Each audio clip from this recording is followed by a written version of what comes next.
Bem-vindos a mais um Diário da Crise, o Diário da Crise número 46. Essa semana ainda o Diário da Crise gravado, né?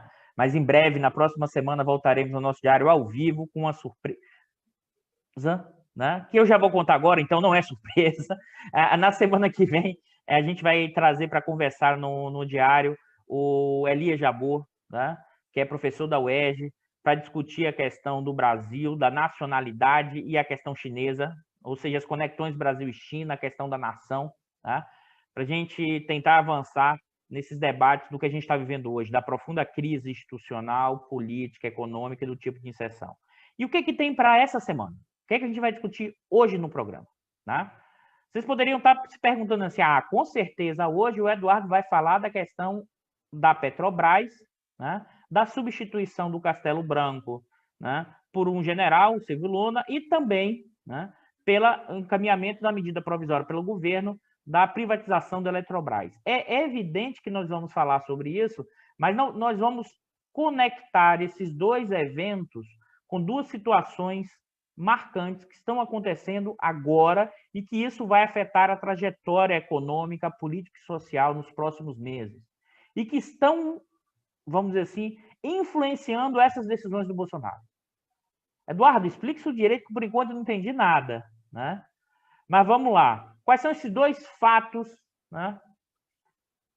Realidades que estão afetando a vida da população, a vida social, a vida sanitária?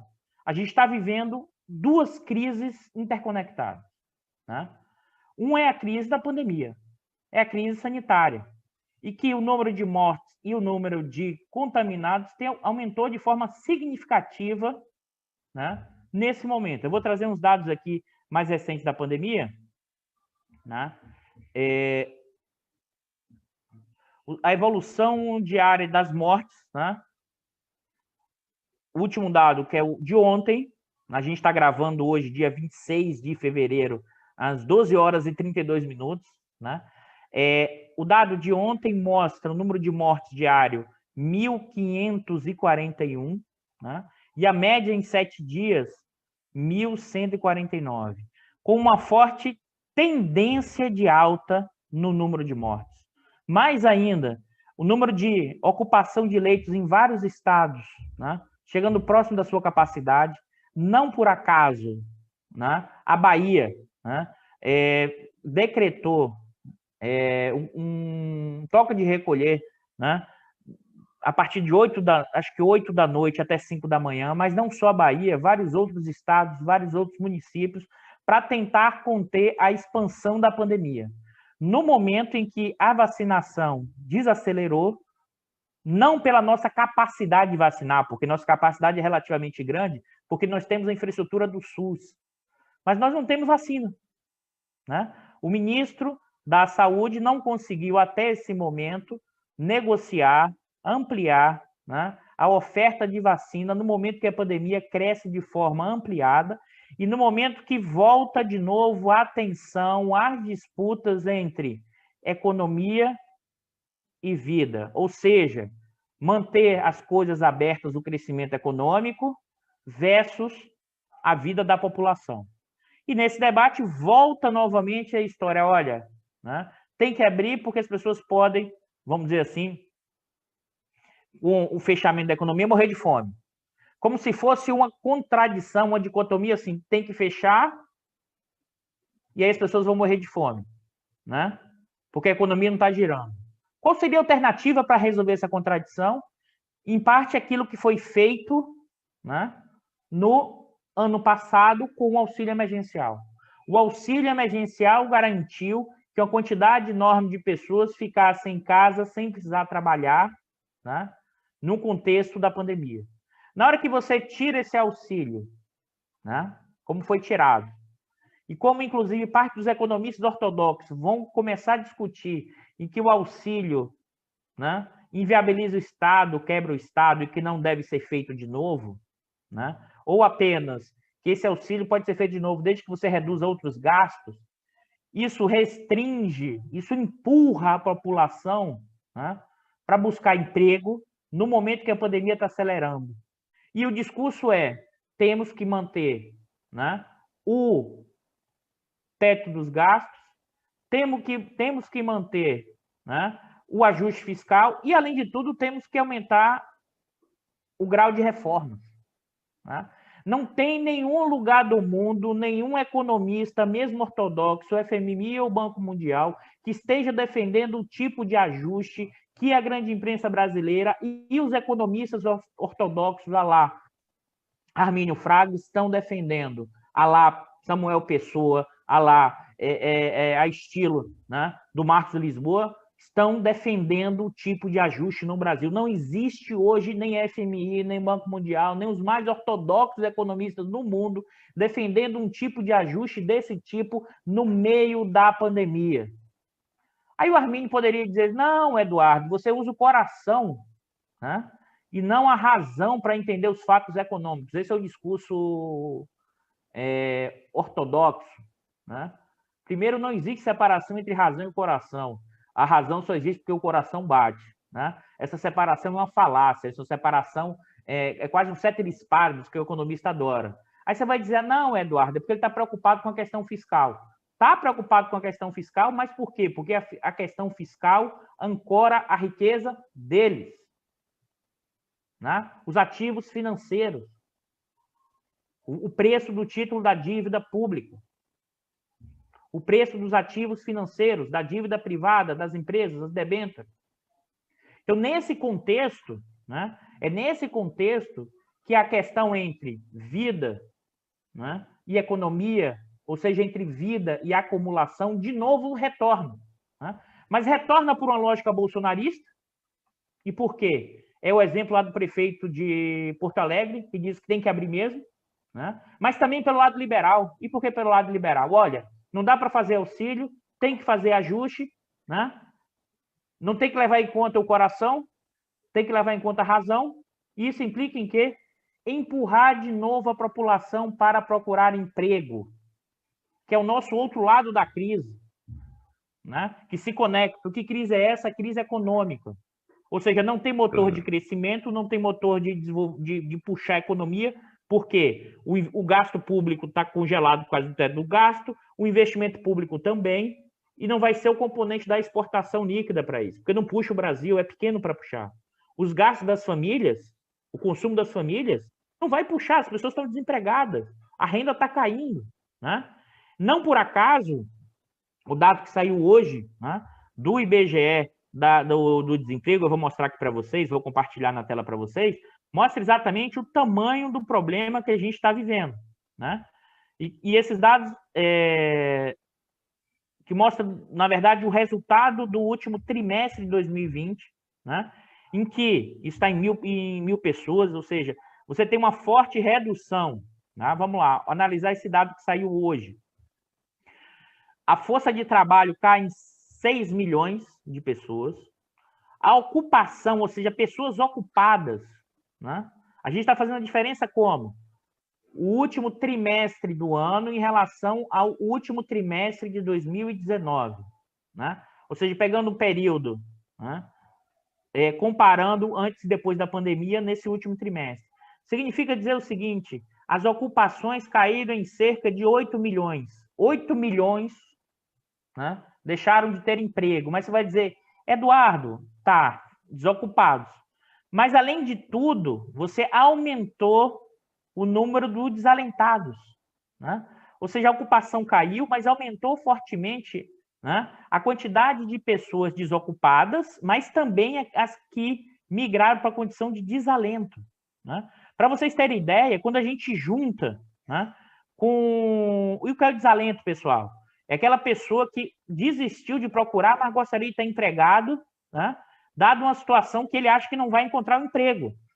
Isso só foi possível e ficar no desalento com um contingente tão grande de pessoas, a gente está falando aqui de mais de 5 milhões de pessoas entraram para o desalento, porque você tinha um auxílio. Né? Como o auxílio acabou, e observe, esse dado a gente está olhando aqui é dezembro, outubro, novembro e dezembro, períodos que o auxílio ainda estava em vigência.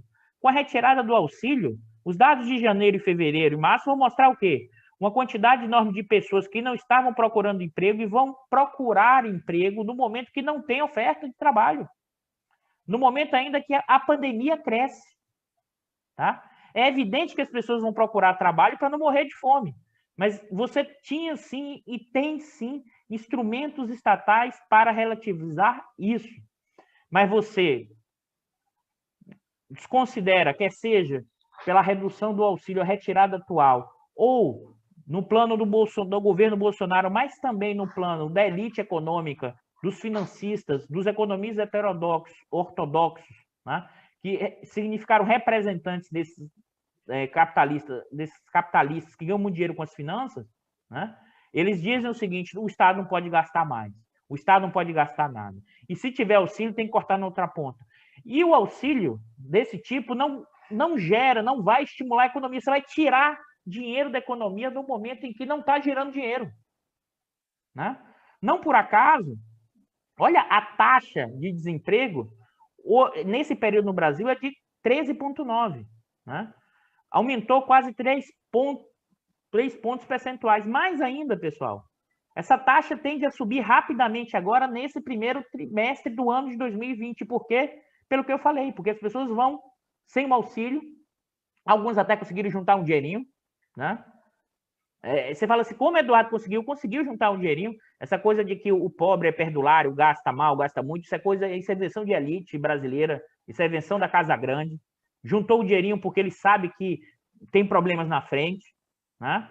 E, além de tudo, só que ele vai começar a procurar. Então, as pessoas voltaram para as ruas, voltaram porque não é porque não existem condições econômicas do Estado ou de forma de atuação. Voltou porque ele foi empurrado pelo governo Bolsonaro e foi empurrado também pelos liberais brasileiros, que esses liberais brasileiros sim se encontram, né, com os bolsonaristas e com os lavajatistas. Né? Ou seja, se hoje eles estão fazendo uma DR, né, mas eles estão juntinhos desde 2015. Né? A despeito que alguns liberais agora querem tirar a responsabilidade da vitória do Bolsonaro também. Um dos responsáveis são os nossos liberais brasileiros. Né? E aqui eu queria chamar a atenção para vocês que estão nos assistindo, que é a taxa composta de subutilização da força de trabalho. Ou seja, quase 30% da população em idade ativa, com mais de 14 anos, ela é subutilizada. Ou ela está desocupada, ou ela tem um subemprego e gostaria de trabalhar mais. Né? Num cenário daqui para frente que tende a acirrar, ou seja, nós estamos vivendo uma crise, né, de emprego, né, uma crise de renda, uma crise sanitária, e essas duas crises juntas são retroalimentadas pela estratégia do governo e são retroalimentadas pelo fiscalismo, pela lógica racional do Armínio, que quer fazer um ajuste fiscal no meio da pandemia sanitária e no meio da crise econômica. Nenhum economista, nenhuma instituição liberal, né? Se você olhar os textos que são escritos hoje no Financial Times, o blog do FMI, os blogs do Banco Mundial, não tem nenhum economista sério que defenda esse tipo de medida no meio da pandemia, no meio da crise econômica.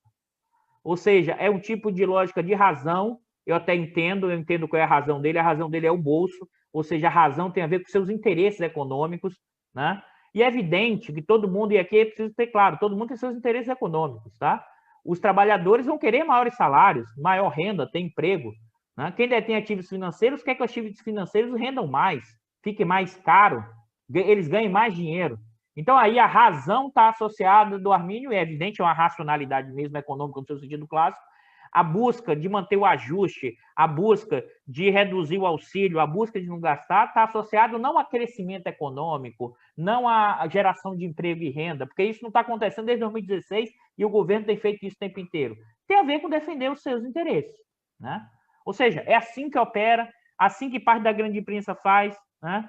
Agora, aí você vai dizer, Eduardo, você poderia agora estar se perguntando, depois desse tempo que eu estou falando assim, mas o que isso tem a ver com a intervenção do Bolsonaro na Petrobras? O que isso tem a ver, né, com a nova medida provisória da privatização da Eletrobras? Que foi o tema da grande imprensa. Né? É impressionante que, por exemplo, a pandemia que cresceu fortemente, meio que quase desapareceu nos noticiários, numa escala muito menor, e ganhou uma dimensão enorme, o quê? A intervenção política do Bolsonaro, ao ponto que uma matéria da jornal o Globo vai comparar novamente, porque essa é a máxima dos liberais atuais brasileiros, comparar a forma de intervenção do Bolsonaro com a forma de intervenção da Dilma. Tá? É interessante isso, porque isso é falacioso, né? É tentar, é como se fosse o seguinte, fazer um tipo de crítica que bate ao mesmo tempo no Bolsonaro e na esquerda, e se colocando como liberal. Inclusive, me chama muita atenção que isso vai da grande imprensa, mas isso, por exemplo, também vai dos ditos economistas eruditos liberais, como o Gustavo Franco, que vai escrever "O Brasil virou uma Venezuela". Ou seja, como se a forma de intervenção... E chama isso alguns de comunismo. Esse pessoal bate no Bolsonaro, mas não entendeu que reforça o poder do Bolsonaro como... Porque faz uma linguagem de semiótica bolsonarista. Como assim, Eduardo? Explica isso. A ideia de que toda intervenção estatal é comunismo. Né? Ou seja, intervenção estatal é comunismo. Isso é o central da visão do bolsonarismo. Isso é central da visão dos militares. E os liberais reforçam essa visão porque acham que com isso vão criticar e bater no Bolsonaro e também bater na esquerda. Né? Ou seja, o dono do circo achando que vai controlar o leão que ele mesmo soltou. Ou seja, o pessoal dono de dinheiro que apoiou e que colocou e que foi fundamental na vitória do Bolsonaro, né? Agora fica com medo do leão. E o leão é o Bolsonaro junto com os militares. Né? E o que tem de diferente, Eduardo? Então, por que não é igual? Por que, então, o populismo volta à discussão? O governo Dilma, o governo Bolsonaro é populismo. Já falei isso aqui em outros programas, mas o conceito como os liberais usam de populismo é o seguinte, é assim, tudo que eu não penso que deve ser feito vira populismo. Tá? Esse é o argumento crítico que desloca completamente as interpretações e as análises, né? E é completamente da forma de intervenção que o Bolsonaro está propondo na troca com relação a Dilma. Antes de explicar a diferença, eu vou comentar um pouco o seguinte, né? Por que essa grita tão grande? Do Armínio, né? A Globo, a Folha, a Lisboa, a classe média, aqueles que ficavam fazendo day trade, né? Porque esse pessoal todo evocou novamente a máxima do lavajatismo. Qual é a máxima do lavajatismo? Observe bem isso. A separação entre a política e a economia. Não deve se misturar. Qualquer que o lavajatismo fez, nós somos neutros, nós não somos políticos. Nós estamos o quê? Levando ao bem comum. A separação é... Agora, fiquem pensando comigo, pessoal, que coisa mais insana esse tipo de argumento. Você já imaginou se a dona da Magazine Luiza, a Luiza Trajano, resolvesse trocar o gerente da empresa dela, o gestor da empresa dela, e a imprensa começasse a dizer: isso é intervenção política. Ela não pode trocar o gerente dela. O dono não pode trocar o gestor. Porque isso é intervenção política. Vocês já imaginaram que coisa mais irracional e insana? Ou seja, a dona do Magazine Luiza não poderia trocar o seu gerente, porque o seu gerente seria o quê? Uma intervenção política, porque o seu gerente estaria fazendo uma gestão o quê? Técnica. Como se a gestão sempre fosse técnica. Eduardo, a gestão é sempre técnica? Pô, pessoal, eu sou graduado em administração, estudei isso por bastante tempo. O gestor usa dimensões técnicas, políticas, aquilo que o debate lá atrás dos anos 90, né, vai chamar de stakeholders, ou seja, quais são os atores políticos que operam no âmbito da gerência. As decisões técnicas, elas afetam as suas decisões, as suas conexões políticas. E a gerência busca lucratividade, mas também busca o quê? Reduzir tensões e problemas, compatibilizar ganhos. Também é política. Essa visão tacanha, limitada de separar política e economia, né? É evidente que uma parte, a defesa disso, que é um elemento importante para entender o lavajatismo brasileiro, o Armínio está lá defendendo, a Globo está lá defendendo, ao ponto que um dos representantes do Conselho de Administração da Petrobras vai dizer que esse tipo de troca leva ao comunismo. Olha o nível do acionista minoritário. Né? Observe que né, chamando bem a atenção, claro, dessa dinâmica, o que está por trás disso? Eduardo, será que o pessoal não está entendendo o jogo? Não, pelo contrário. Né? Esse pessoal desses grandes fundos, dessas grandes detentores de ativos financeiros estão sim entendendo o jogo. E ao contrário, eles estão pressionando para quê? Não mexa na gestão da Petrobras. Por quê? Porque a atual gestão da Petrobras, ela maximiza o lucro. A empresa Petrobras hoje, a gestão dela já está privatizada. Por quê? Porque ela funciona hoje como um monopólio privado. Né? Ou seja, ela maximiza o lucro. O preço internacional garante o lucro máximo para a Petrobras. Então, ela, inclusive, trabalha abaixo da capacidade, né, com preço mais alto. A questão toda é que a Petrobras não é juridicamente, né, como bem alertou o professor titular de Direito Econômico da USP, o Gilberto Bercovitch, que a gente vai convidar também para estar aqui com a gente no Diário da Crise, é uma empresa de economia mista.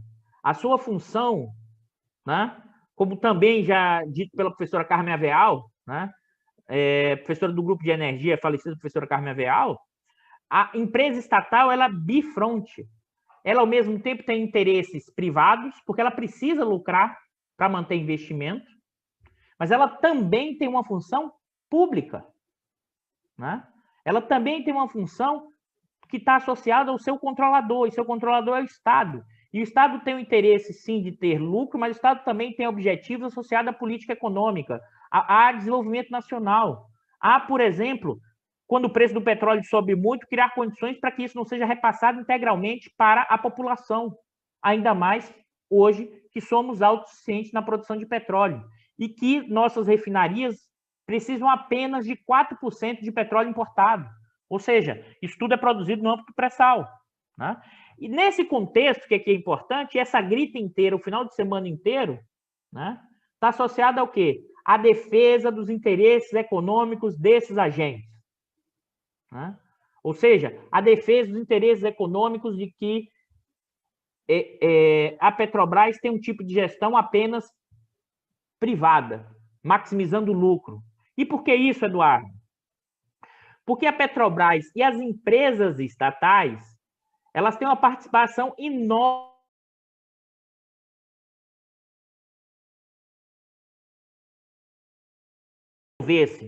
fechar capital comprando ações dos acionistas minoritários, a Bolsa de Valores brasileiros ia cair quase que pela metade. A capacidade da Bolsa de Valores ia cair muito.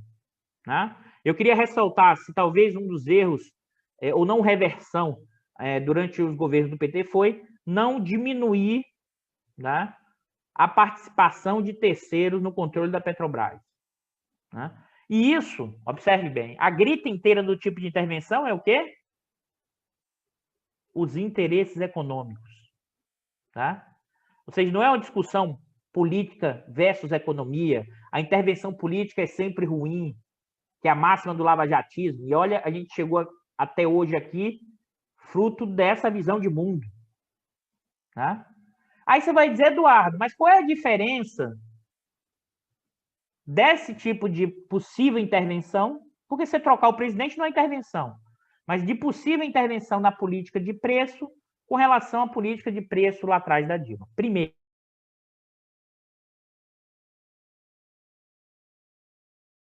a lógica de funcionamento da Petrobras. Não acho, né, que essa troca e com a entrada do Silvio Luna é muito mais uma pasualização da Petrobras, e essa pasualização tem a ver com o quê?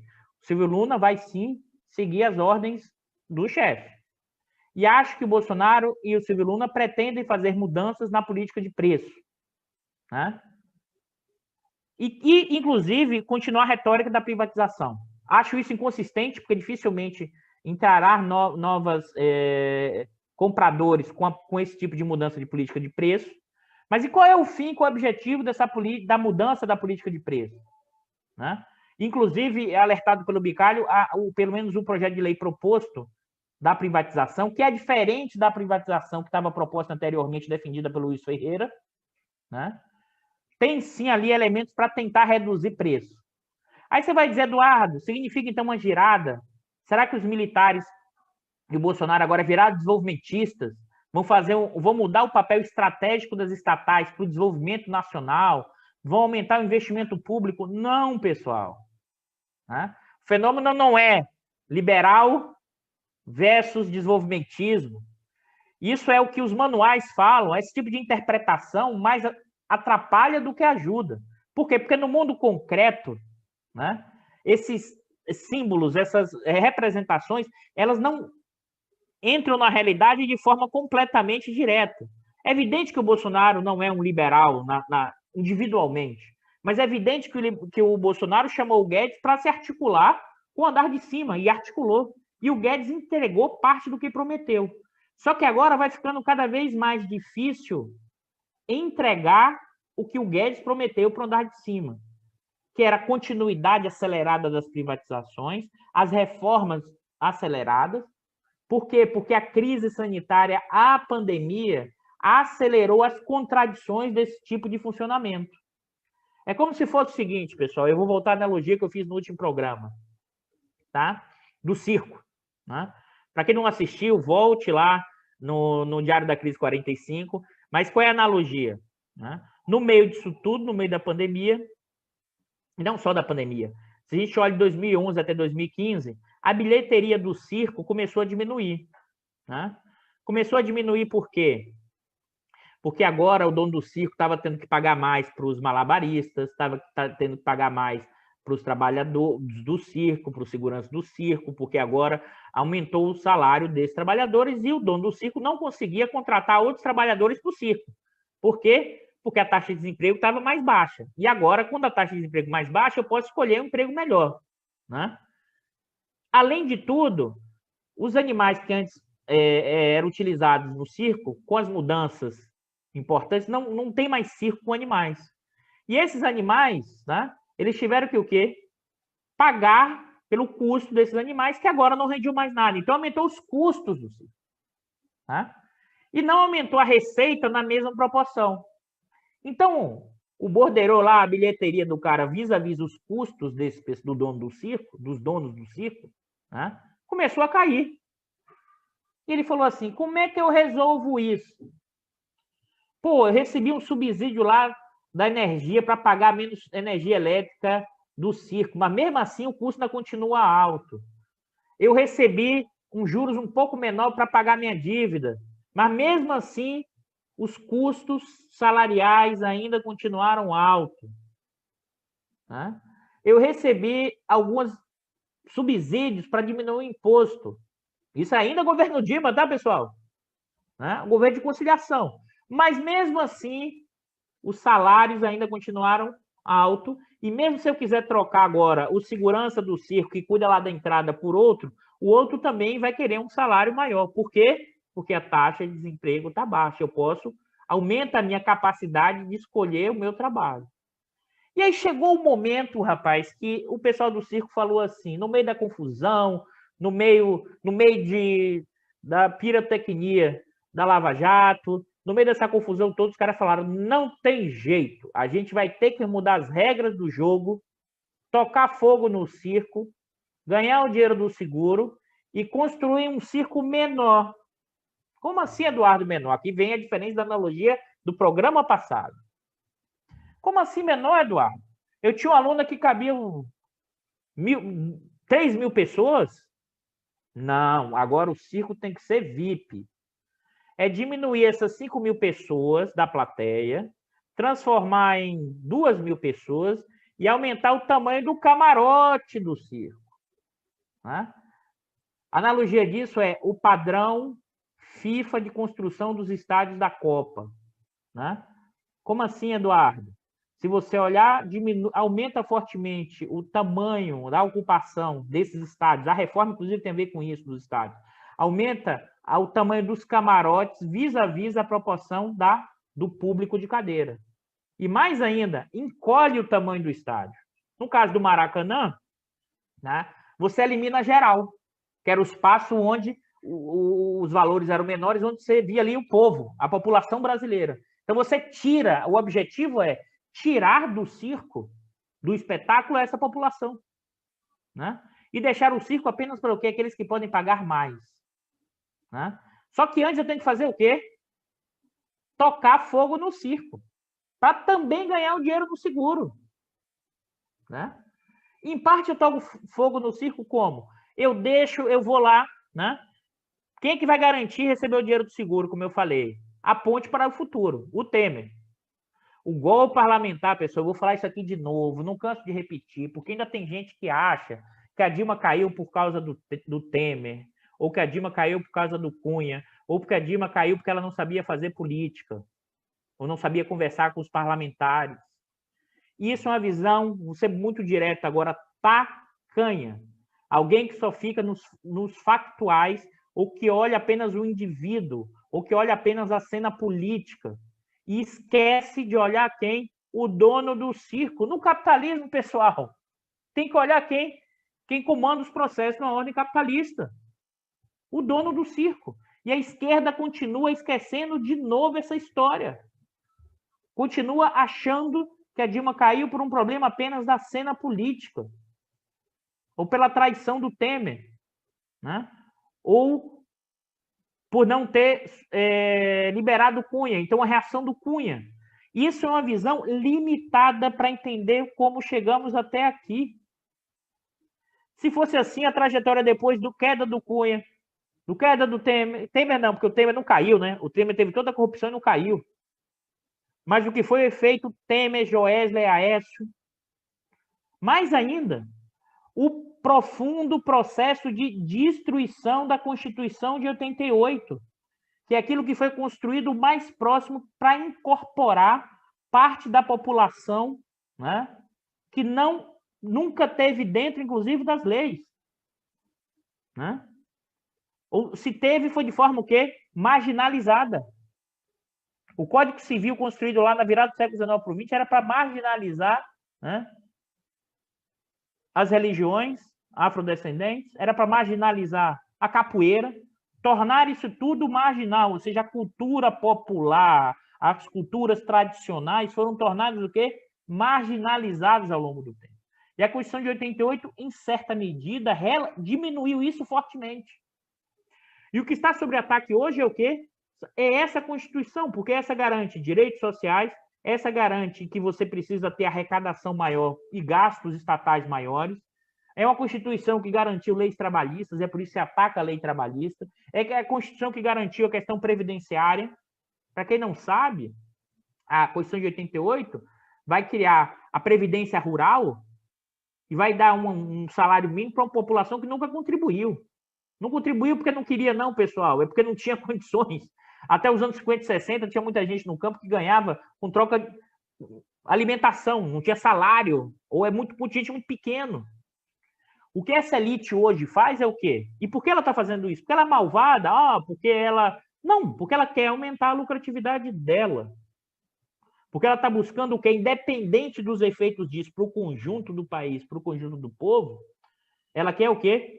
Voltar a aumentar a lucratividade, as taxas de lucro, o processo de acumulação e como ela orbita. E quando eu falo aqui da Casa Grande, não é apenas o capital comercial, mas é também a lógica de funcionamento das nossas frações, mesmo ditas iluministas, progressistas, elas também têm o DNA da Casa Grande no Brasil. Elas têm o DNA. Né? E esse DNA é marcante. A forma, ou olham o povo de uma forma idealizada, esses são os mais eruditos ainda, ou idealizada, ou olham como não seres, ou olham como aqueles que vão me servir e tem que ficar quietinho e parado. Não pode ter nenhum direito à revolta. Não, revolta para quê? Isso é patologia. Ele está doente. Como? Ele está aqui para me servir e ele não quer me servir. Né? E isso vale para o bloco no poder do capitalismo brasileiro, e isso não é só o Brasil profundo. Isso é a lógica como opera o nosso andar de cima. Isso fica explícito hoje no meio desse movimento das reformas, mas isso também fica nos seus despachantes, que são os economistas representantes desses interesses, que no meio da pandemia, no meio desse processo, está preocupado com a racionalidade da dívida pública, que na verdade, e que isso supostamente vai gerar baixo crescimento, mas aqui para nós, isso é para garantir o preço dos ativos financeiros, onde eles estão e ganham dinheiro com isso, né? Então, esse contexto, e voltando para a nossa analogia do circo, é a seguinte, né? Estou querendo reforçar isso porque, novamente, pessoal, novamente, o dono de circo, um dos grandes responsáveis por que estamos aqui hoje, né, desaparece da história. Desaparece da história. Ele ajudou a tocar fogo no circo. Né? E o que é tocar fogo no circo, pessoal? É a forma como o impeachment foi feita em 2016, ou seja, o golpe parlamentar. Porque dali em diante, você o quê? Quebrou as regras. Dali em diante, não é que você flexibilizou, não. O STF começou a fazer... Eu não gosto nem de usar o termo reinterpretação, porque, você, na verdade, você escreveu de novo a Constituição. Né? Como eu falei para vocês, privatização de subsidiária de empresa estatal foi liberado pelo STF. Mas subsidiária, se você pensar, é controlada pela estatal. Logo, ela é estatal. E está na Constituição. Mas você fez mais uma gambiarra. Desde 2016, a quantidade de gambiarra que está sendo feita no circo, né, está gerando uma profunda instabilidade que pode pegar fogo mesmo no momento em que o dono do circo não quer tocar fogo. As gambiarras são gigantescas. Você foi mudando as regras do jogo o tempo inteiro. Cada agente, e aí você foi destruindo a credibilidade institucional. Né? Você foi destruindo as regras, você destruindo o Estado de Direito. Isso a gente já tinha alertado, e o Ricardo está aqui no back-office, a gente já tem conversado sobre isso desde 2015. E as pessoas, inclusive, achavam, não, é exagero, é exagero. Pessoal, olha a possibilidade que a Vaza Jato mostrou, ainda passiva de apuração, mas o que está na denúncia recente é da possibilidade de uma delegada da Lava Jato ter criado um depoimento. Uma mesma delegada, para quem não se lembra, que investigou a Universidade de Santa Catarina no caso emblemático do suicídio do reitor. Né? Observe o tamanho da suposta lógica de que os fins justificam os meios. Os fins justificam o meio, então eu vou quebrando a regra, aí eu chego um momento que eu falo assim, se eu sou a representação do bem, né, eu posso quebrar qualquer regra, porque logo o quê? As coisas vão melhorar. Então tem um debate ético, moral por trás dessas coisas que é escondido. Mas é evidente que, além da questão ética e moral, é bom sempre lembrar, não pode esquecer que o pessoal da Lava Jato, que naquele momento era o Leão, em 2016, observe, porque o Leão também muda de posição, tá, pessoal? O Leão não é estático. O Leão, lá em 2016, quem era o Leão? Né?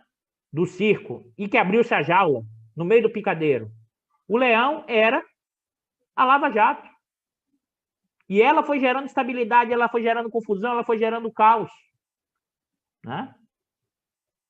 Inclusive ameaçando, às vezes, comer até o dono do circo. Né? Até pegou alguns dos sócios proprietários do circo, né? Principalmente aqueles vinculados a setores do petróleo e gás brasileiro, vinculado a uma parte da indústria nacional. Até pegou e mordeu forte. Inclusive, destruiu parte da indústria nacional do setor de petróleo e gás. Pegou um dos sócios do circo. Né? Mas os donos, lá, os acionistas majoritários do circo, continuaram operando. E depois, aqui é importante, pararam o Leão. E disseram assim, seu Leão, agora você vai virar gatinho, para com isso. Principalmente a partir do efeito Joesley Temer AS. Como eu já falei no último programa, uma parte enorme do pessoal do dinheiro, da Folha, desses economistas liberais, passaram a dizer, né? Inclusive, vários jornalistas passaram a dizer, só a partir desse evento, tá? Antes não vale. A Lava Jato está exagerando, a Lava Jato está quebrando a regra. Isso tudo por quê? Porque o Temer estava passando as reformas, a ponte para o futuro, a retomada da lucratividade para o setor empresarial, grande setor empresarial brasileiro. Tá? Aí você pergunta, Eduardo, Mas o que é que isso tem a ver com hoje? O que é que isso tem a ver agora com os donos do dinheiro nesse momento? E quem é o leão agora? Né? Como eu já tinha alertado, pessoal, o leão agora, se antes era Lava Jato, foi transformado em gatinho. E no caso, então, da Vaza Jato depois disso, né, o gatinho, inclusive, pode ser, vamos dizer assim, de ser diminuído ainda da sua intensidade felina. Mas você vai dizer, ah, não, compraram outro leão. É claro que compraram outro leão. Eu preciso, em algum momento, tocar fogo num circo para ganhar o dinheiro do seguro e depois reconstruir um circo elitizado. Né? E quem é esse novo leão? Surgiu da onde esse novo leão? Né? Esse novo leão, na nossa trajetória, e observe, pessoal, o tempo inteiro nesse movimento de estabilidade, né, surge em 2018. Aí eu sei que alguém vai dizer que já o Bolsonaro já antes era candidato, mas, pessoal, a minha hipótese é o Bolsonaro não teria chance nenhuma sem um efeito Temer, Aécio, Joesley. Ali uma parte da população falou assim, é tudo corrupto mesmo, vou votar em alguém outsider.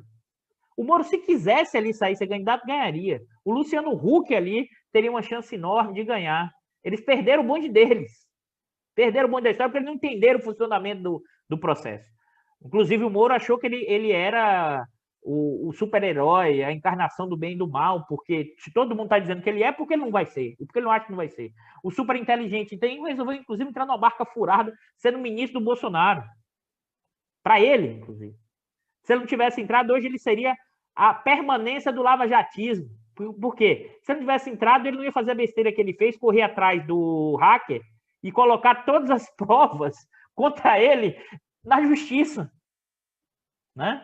Foi um golpe de mestre, ao contrário. Bom, isso é explicado pelo sua tacanhez, mas não só. Né? Pela sua dificuldade de entender que aquele movimento e aquela estratégia vencedora no início que ele fez, e não foi a grande imprensa que montou, foi a República de Curitiba, né? Só teve esse sucesso, quer seja por efeitos externos, que a gente não vai entrar aqui, que são as transferências de informações do FBI e das agências internacionais, né? Junto com os vários atores que naquele momento queriam um golpe parlamentar. O pessoal da grana, alguns sócios que queriam reformas, redução do Estado, reforma trabalhista, reduzir custos.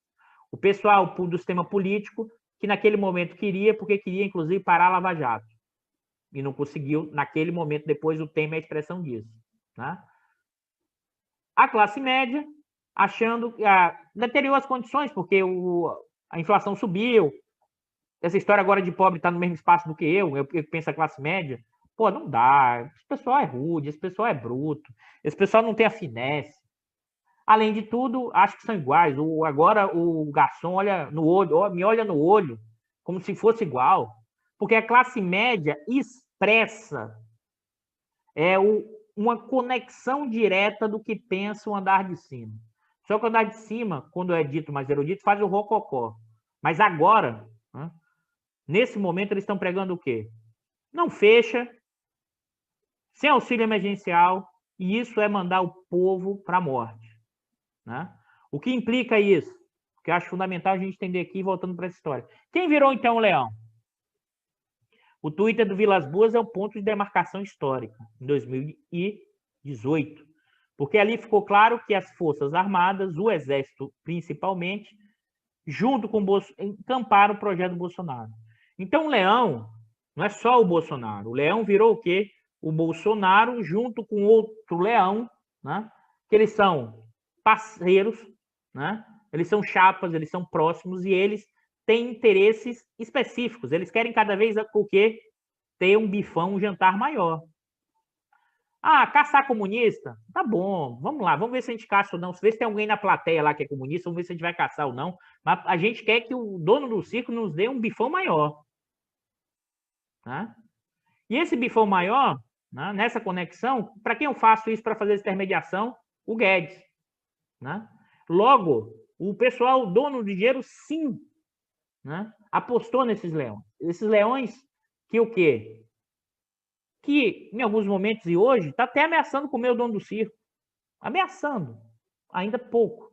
Ou pelo menos dizendo o seguinte, você vai ter que me dar um bife maior, ou aumenta a tensão nesse processo. É o que a gente está vivendo hoje. E por que hoje? Porque aquilo que a gente já tinha falado há bastante tempo, o Bolsonaro, né? A lógica do Bolsonaro é uma lógica que está associada ao que ele sabe, que esse andar de cima, se puder descartá-lo, vai descartá-lo. Ele sabe disso. É evidente que ele sabe. Todo mundo sabe. Né? Mas é evidente que ele olha assim, bom, mas eu preciso ter o Guedes porque esse pessoal pode me estabilizar. Então eu tenho que entregar alguma coisa para o dono do circo. Né? Ao mesmo tempo, esse pessoal e o Bolsonaro sabe que precisa, para sobreviver politicamente, da sua base, da sua popularidade. Né? E essa popularidade está associada ao quê? Né? A uma base fiel, mas também aumentou, inclusive, mesmo na pandemia, por causa do auxílio emergencial. Eu tenho que entregar alguma coisa para a população mais pobre para ter o apoio. Alguns vão chamar isso de populismo, né? Que é um conceito completamente sem noção para fazer essa história. Imagina assim, política que segura a renda no meio da pandemia é populismo, pessoal? Né? Não é. Só que, claro, o Bolsonaro percebeu que isso lhe rende frutos. A intervenção na Petrobras, a intervenção, né, nas mudanças regulatórias para a privatização da Petrobras na medida provisória, é uma sinalização que é o seguinte: acabou o auxílio, os preços estão subindo, o desemprego está aumentando, a popularidade do Bolsonaro começou a cair. Né? Isso significou o quê?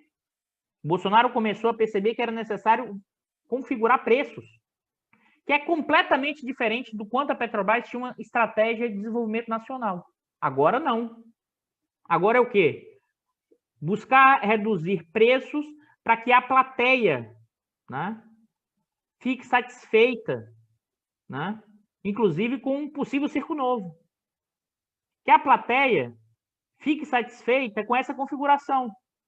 É evidente que se o Bolsonaro tiver de escolher entre dar o auxílio, né, e manter o ajuste fiscal, o Bolsonaro irá dar o auxílio quebrando o ajuste fiscal, porque ele precisa dessa plateia, ou seja, parte dessa popularidade para tentar se reeleger e para se manter no poder. Então, vai aumentar a tensão entre o leão e o dono do circo. Né? Ao mesmo tempo, a plateia vai começar a perceber, e aqui eu queria ressaltar isso, que o novo circo não cabe todo mundo. Né? O desemprego vai aumentar, a tensão vai aumentar, e, em certa medida, esse pessoal do dono do circo corre o risco de assim, não, deixa eu queimar o circo e vou embora. Ou se tentar reconstruir um circo elitista, né, que não cabe todo mundo, isso vai aumentar o caos e a tensão social. E por quê? Né? Eu queria ressaltar aqui uma frase que eu acho marcante. O depoimento do Aristides Lobo, né? um contemporâneo dos acontecimentos de 15 de novembro de 1889, na Proclamação da República. Abre aspas, diz Aristides Lobo. O povo assistiu bestializado à proclamação da República. Né? Será que o povo assistirá bestializado, né, o circo pegar fogo e a construção de um circo menor? Né? Acho que não. Acho que, inclusive, mesmo lá na proclamação da República, o povo não assistiu bestializado, porque você já tinha ali movimentos republicanos contra a escravidão significativo nesse momento. É uma visão elitista de olhar o povo, de torná-lo bestializado, e menos ainda o povo, a plateia, né, assistirá bestializado. E por que menos ainda? Porque tem uma mudança profunda das placas tectônicas brasileiras nos últimos 20 anos. E por que tem uma mudança profunda das placas tectônicas? Porque uma parte expressiva da população passou a ter acesso, saiu do sufoco que era a vida antes, um sufoco de quase, vamos dizer assim, de matar por asfixia as pessoas. E elas saíram do sufoco com a melhora da renda. Elas passaram a enxergar a possibilidade de se inserir, elas entraram na universidade pública, elas entraram na universidade privada, elas passaram a consumir mais, elas passaram a olhar de igual, em certa medida, de igual para igual, né? Os mais ricos, ou o garçom, né? Passou a olhar o cliente não como dono da casa grande, mas como cliente, um igual. Tem um empoderamento desses segmentos. E que aí o cuidado, porque a esquerda acha que isso significa que esse empoderamento ia ter que pensar diretamente, que assim, como isso tem a ver com o PT, o Lula, e teria que ter uma ligação direta do voto. É mais complexo do que isso, pessoal. Né? Como a partir de 2015 em diante, piora a renda, o desemprego aumenta muito em 15, dado todos os efeitos da Lava Jato também no imaginário da questão da corrupção, essas pessoas que melhoraram e depois pioraram, elas passaram o quê? Elas passaram a querer mudança. Ou seja, os ganhos que o PT, a gestão do PT proporcionaram, eles não entenderam que isso gerava uma nova tensão, um novo processo na sociedade brasileira. E as placas tectônicas continuam se mexendo, causando terremotos, causando pressões. E não acho, né, que nesse momento a plateia vai aceitar o circo pegar fogo e depois construir um circo elitizado. E por quê? O aceitar vai da questão eleitoral e o aceitar vai da questão seguinte: eu que estou vendendo amendoim aqui, não vamos deixar entrar? Eu vou entrar na marra. Né? É nesse sentido, né, que esse é o momento, como eu já falei aqui, de uma profunda encruzilhada brasileira, né? Uma profunda, talvez uma das maiores encruzilhadas da história brasileira, mas ao mesmo tempo também é um movimento que placas tectônicas se moveram, em que parte da população que sempre esteve fora completamente começa a se mover, né? Mover mesmo. Eduardo, mas não se move ainda como foi, por exemplo, no final dos anos 80. Mesmo no final dos anos 80, que você tinha um poder sindical enorme, a questão dos movimentos de base, mesmo esses movimentos, né? Você tinha um contingente muito grande da população brasileira que estava fora desse movimento. Né? Porque se chegou direito, mas os direitos ainda foram para os formais. Então, a gente está numa profunda encruzilhada, uma encruzilhada que eu acho, inclusive, que tem que se repensar o Brasil historicamente. É uma encruzilhada que é preciso incorporar a resistência dessa população, né? E que resistência é essa? Porque ela se reinventa, se configura, sobrevive, mesmo com toda pressão política, social que esse andar de cima impõe sobre ela. Né? São formas de resistência que tem que ser incorporada para qualquer transição para frente. Né? E mais do que isso, e aí, por isso que eu sempre tenho falado, o Bolsonaro não é a causa da nossa crise. O Bolsonaro aumenta a estabilidade. O Bolsonaro é infecção oportunista que se apropriou de um corpo doente. E esse corpo doente está associado ao quê? A um desembarque completo dessa elite em um projeto de país. Mais ainda, é a tentativa de reintroduzir a lógica da casa grande para a gestão do capitalismo brasileiro, da exclusão completa, ou seja, transformar uma economia que alcance no máximo 60 milhões de pessoas e deixe completamente fora um trabalho precário, no desalento, 140 milhões de pessoas. Esse é o circo que eles estão tentando criar. E que, na verdade, né, as formas de intervenção do Bolsonaro não é para construir um circo mais amplo. Ele, na verdade, ele está se preocupando em quê? Em continuar sendo o leão, para ter o bife gordo dele, como os militares. E é evidente que isso aumenta a tensão, por quê? Porque quando o Bolsonaro traz mais gente para dentro das Forças Armadas, o dono do circo fala assim, o leão agora ficou maior, o leão está comendo bem, e se ele resolver me comer? Né? Ao mesmo tempo, esses donos do circo, seus representantes, ou seja, os acionistas desse circo e seus corretores, quem compra, vende ações, quem faz a gestão dos ativos financeiros desses proprietários, querem o quê? Querem manter o preço do circo, os ativos do circo, no preço alto. E aí, qualquer mudança fala, não mistura as coisas, não mistura as coisas. Porque o jogo vamos tocar fogo no circo e construir o circo menor. E você só consegue isso como? Na porrada. Então, eu preciso de um leão que precisa ameaçar a plateia, que precisa ameaçar quem faz a crítica.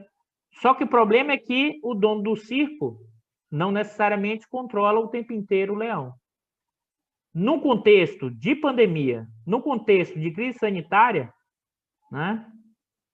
Se por um lado o bife, o dono do circo diminui o bife para o leão também falou, eu também não vou ficar agora ameaçando a plateia o tempo inteiro não, porque eu quero parte da plateia, né? Então, o projeto de tocar fogo no circo, receber o dinheiro do seguro e construir um circo elitizado, hoje está em risco. Mas os donos do dinheiro podem dizer o seguinte, olha, eu toco fogo, pego o dinheiro e vou embora para Miami. Mas o problema é, e se o seguro não pagar? Porque quem que vai fazer, quem que vai garantir que o seguro vai pagar? E mais ainda, que eu acho que é essa encruzilhada que acho que está por vir, né? E já é hoje uma realidade. As formas de resistência nas comunidades, as formas de resistência da população que sobrevive, se reconfigura e luta no meio desse processo, pode ganhar uma amplitude ainda maior e dizer o seguinte, né? Um circo, uma reconstrução do circo pequeno. Eu também quero a minha fatia da parte da renda, porque eu gero essa riqueza para essa população, para esse dono do circo. Eu gero, quem gera essa riqueza, né, para o dono do circo, né, são os trabalhadores que estão no circo, é essa plateia que vai ao circo, ou seja, são esses trabalhadores brasileiros, né, do seu dia a dia, que geram essa riqueza inteira, que é apropriada de uma forma gigantesca por esse andar de cima. Então, esse é um pouco dessa analogia que eu queria fazer para vocês, nesse Diário da Crise 46, mostrando o que está por trás dessa intervenção do Bolsonaro, né, na mudança da gestão da Petrobras, né, na questão da Eletrobras, e, ao mesmo tempo, como foi a grita do andar de cima, vamos dizer assim, numa completa descabido tamanho da intensidade desse efeito. Continuam ambos os nossos 18 Brumário Tupiniquim, numa profunda encruzilhada. E, para fechar, que a gente pode ser um tema mais para frente, acho que eu vou deixar essa discussão quando a Lia estiver aqui na próxima semana, o quanto parte da esquerda ainda não entendeu esse jogo, né? Quando, na imprensa de esquerda, coloca-se que uma parte do PT sonha, né, com a dona da Magazine Luiza, a Luiza Trajano, como vice, tentando reeditar o que foi a chapa Lula e José de Alencar, né? É achar que depois de 20 anos, depois do golpe parlamentar de 16, depois da cassação dos direitos políticos do Lula, né, depois do Twitter do Vilas Boas, depois do Bolsonaro presidente, depois da quantidade de militares, como se fosse reconstruir uma conciliação de classes, só que, inclusive, agora não é nem mais com capital industrial, com capital comercial, com varejo, que não articula nenhum tipo de projeto de desenvolvimento nacional. Como se fosse possível voltar no tempo e como se nada tivesse acontecido. Né? Ou seja, a história se repetindo como tragédia, farsa, ilusão de classe ou mediocridade. Né? E por que isso? Imagine, um acordo desse tipo, mais ainda, uma parte, o Aloysio Mercadante chegou a dizer que, pelo conhecimento do Silvio Luna, ele é um nacionalista. Tentar fazer conciliação com esses nacionalistas militares atuais, com o varejo brasileiro, para pensar algum tipo de projeto nacional, incorporador dos trabalhadores, que seja mais distributivo, né?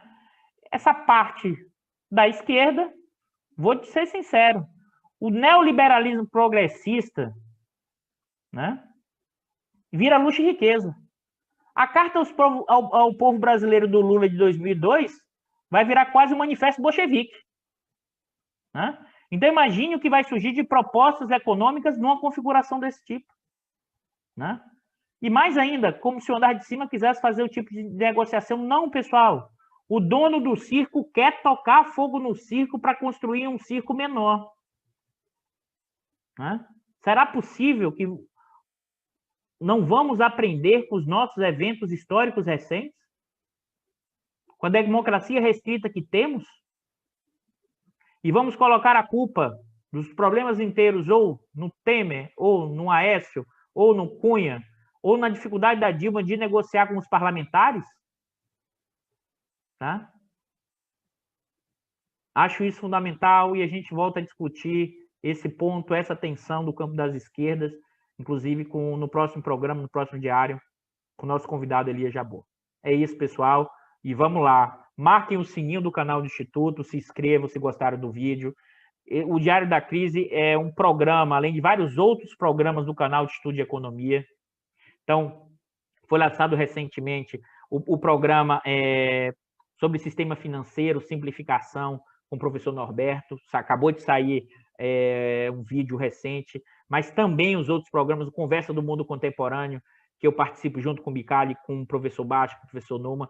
E tem um conjunto enorme de programas que o Estudo de Economia tem produzido, o Grupo de Conjuntura, que faz análise de conjuntura semanalmente, né? O que significa dizer que tem um conjunto enorme de conhecimento que a universidade produz, e o objetivo do canal é o quê? Sair dos muros da universidade e levar esse conhecimento para o conjunto da população, ou seja, ampliando, né, o que nós somos pagos para fazer, que é levar conhecimento, pesquisa e debate para o conjunto da população. É isso, pessoal. Obrigado. E semana que vem no ao vivo, tá? Vão poder fazer as perguntas, as críticas e as provocações, porque eu sei que esse final deve ter deixado muita gente inquieta e querendo ouvir as reações, nesse caso minha e do Elias, que a gente vai discutir na próxima sexta. Abraço a todos e bom final de semana. E se cuidem por causa da pandemia, que está crescendo fortemente. Tome o máximo de cuidado possível. É isso, pessoal.